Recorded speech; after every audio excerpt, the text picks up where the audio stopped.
Hello students, आज का हमारा लेसन है lesson number 4 robots and people.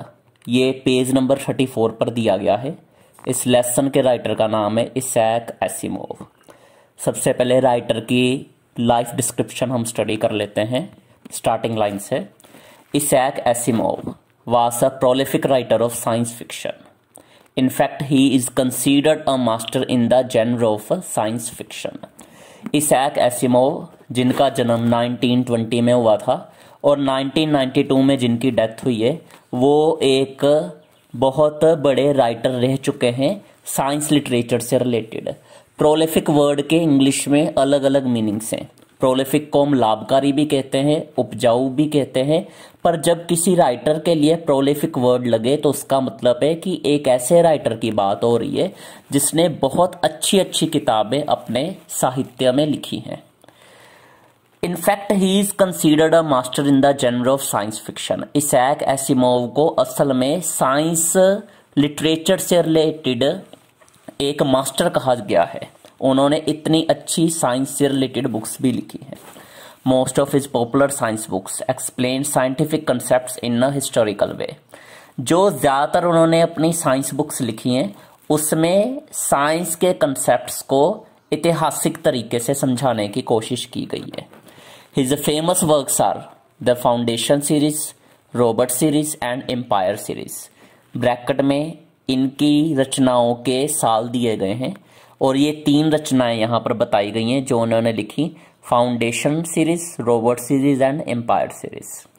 Apart from these books he wrote novels, short stories and mysteries also.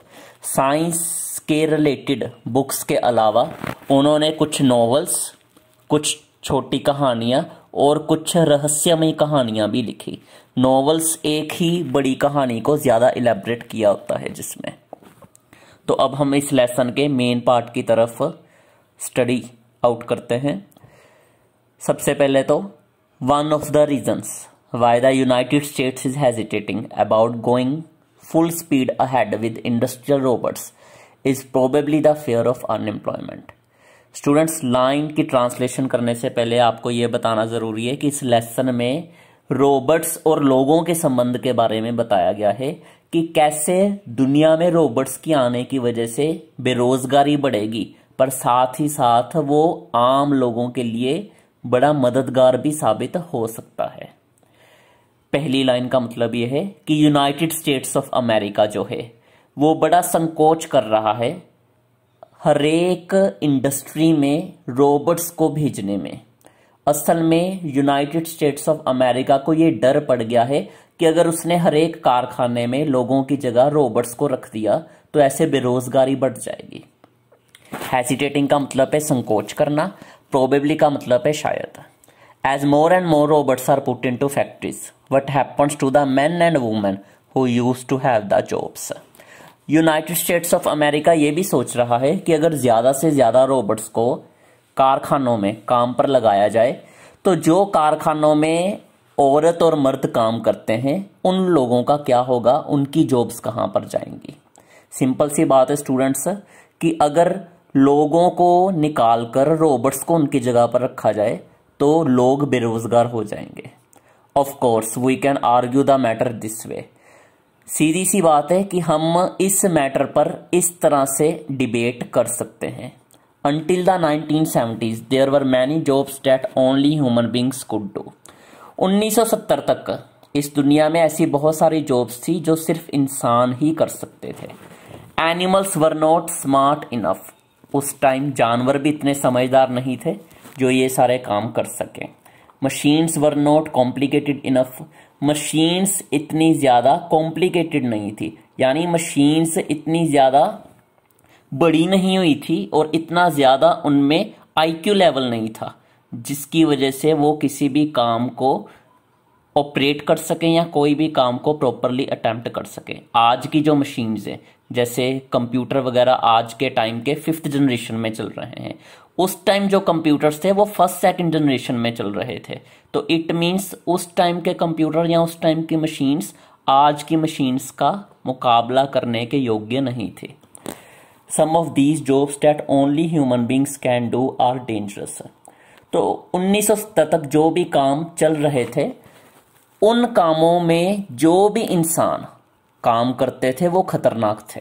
Working in mines और on building construction और with dangerous chemicals और explosives और under difficult weather conditions, all are jobs that it would be better for human beings not to have to do. ऐसी बहुत सारी jobs थी, जैसे खदानों में काम करना, किसी इमारत को बनाना, खतरनाक केमिकल्स या बॉम्ब्स वगैरह के साथ काम करना, मुश्किल मौसम में भी काम करना। ये सारी जॉब्स ऐसी थी जो इंसानों को तब करनी पड़ती थी। अगर इंसान उन जॉब्स को ना करें तो उनकी जगह लेने वाला उस टाइम कोई नहीं था। असल में लास्ट लाइन देखिए, लिखा हुआ है it would be better for human beings not to have to do. अगर इंसान ये जॉब्स ना करते तो भी इंसानों के लिए अच्छा होता, पर फिर भी मजबूरी के कारण इंसानों को ये जॉब्स करनी पड़ती थी, क्योंकि उस टाइम उनका कोई अल्टरनेटिव ऑप्शन नहीं था। Besides, some jobs, even though they require human brains, don't require too many. कुछ ऐसी जॉब्स भी थी उनमें इंसानों के दिमाग की ज़रूरत पड़ती थी, पर ये जॉब्स गिनती में ज़्यादा नहीं थी। Many people have to spend day after day doing simple things like filling cards or typing routine letters or tightening bolts or carrying something from here to there. कई आम जॉब्स जो आजकल अभी भी हम लोगों को करनी ही पड़ती हैं, तब भी की जाती थी, जैसे कार्ड्स वगैरह भरने, लेटर्स वगैरह टाइप करनी, जो नट वगैरह होते हैं या जो कील होते हैं उन्हें टाइट करना या उन्हें ठोकना, या कोई भी चीज़ यहाँ से वहाँ पहुँचाना, ये आज भी हम इंसान काम करते ही हैं। No animal or machine might be able to do it, but people who must do it don't really get to use their brains very much.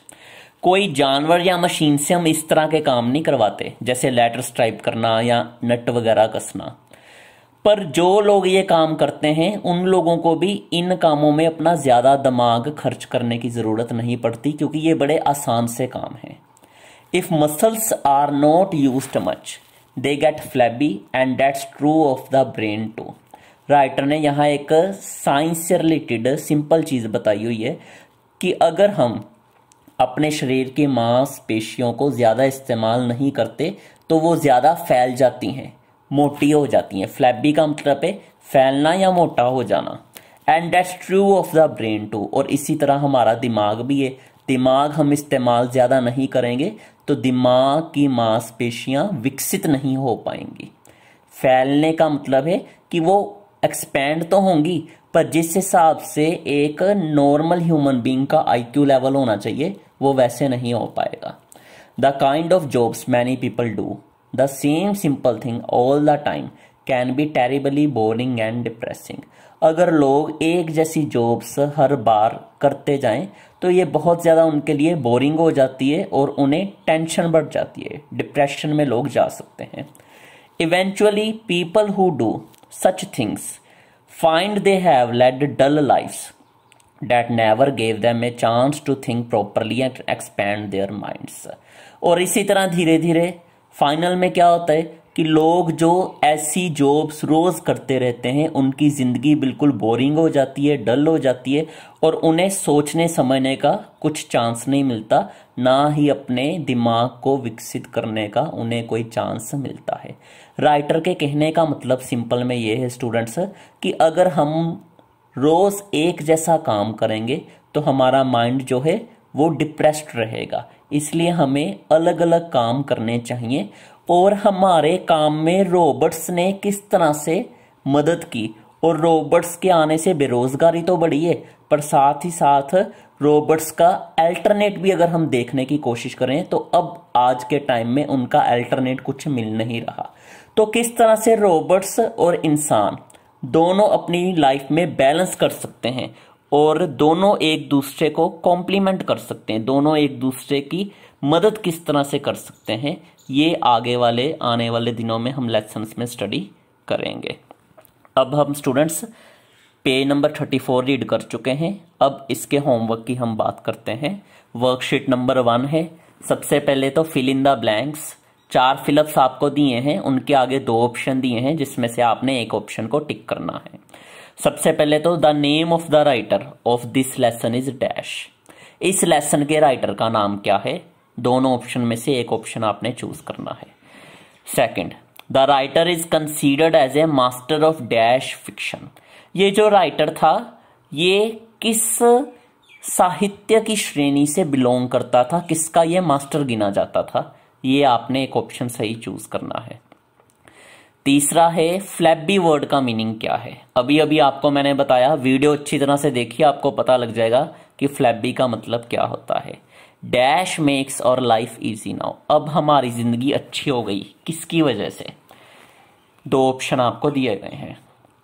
उसके बाद स्टूडेंट ट्रू फॉल्स है। The country mentioned in the lesson is United states. True या false आपने बताना है कि इस lesson में जिस देश का नाम दिया गया है वो है United states. Number 2, working with chemicals is not a dangerous job. Chemicals के साथ काम करना खतरनाक जॉब नहीं है। ये बात सही है या गलत, ये आपने ब्रैकेट में लिखना है। Number 3, working in mines is a dangerous job. खदानों में जाकर काम करना, ये चीज सही है या गलत, आपने ट्रू फॉल्स लिखना है। उसके बाद सबसे इंपॉर्टेंट पार्ट, आपने स्टूडेंट्स इस वीडियो में से कोई भी 10 मुश्किल वर्ड्स को अपनी कॉपी पर नोट करना है और उनके स्पेलिंग्स याद करने हैं। इस तरह ये आपकी पूरी वर्कशीट है जिसको आपने वीडियो से देखकर सोल्व करना है और लर्न भी करना है। Thank you students.